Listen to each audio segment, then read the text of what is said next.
talk about some of the questions we need to think about. Some of the questions we need to ask and certainly make us feel a little bit uncomfortable about how we're showing up. Are we living lives based on a set of memories of the past? Or are we living a life based on the vision of our future? Most of us are in repetition mode, doing the same thing, hoping for a different result. Very few of us are living a life based on the vision of our future. Second question is, are you an architect or a victim of this future? Quick show of hands, any victims in the audience? Obviously not. Victim is an internal dialogue. On the outside, we're all architects. We're all building the future, but are we really? Are we really changing our behavior, lens, and perspective about what's to come?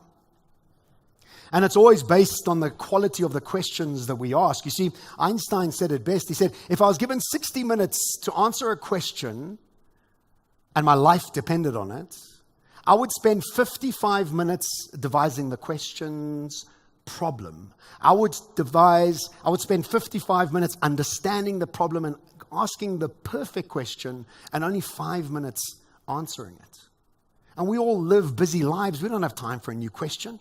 John, I got a bonus to earn, a conference to go to, kids to drop off at a school, a lazy spouse to look after. I don't have time for a new question. I love it that ladies always laugh when I say that. It's never the men. I mean, what are you talking about? My wife's not lazy. But what unfortunately happens when we don't ask a new, courageous, bold, and uncomfortable question, we end up like a business like this. 10 years ago, Nokia, 1 billion customers. Can anyone catch the cell phone king? If you watched the news conference when Microsoft took them over, where they went from a $100 billion business to a $7 billion business in under 6 years, the exco, the CEO, the board, they were all in tears. And the reason they were in tears is that none of them were lazy or stupid. They just decided to swim in the wrong direction.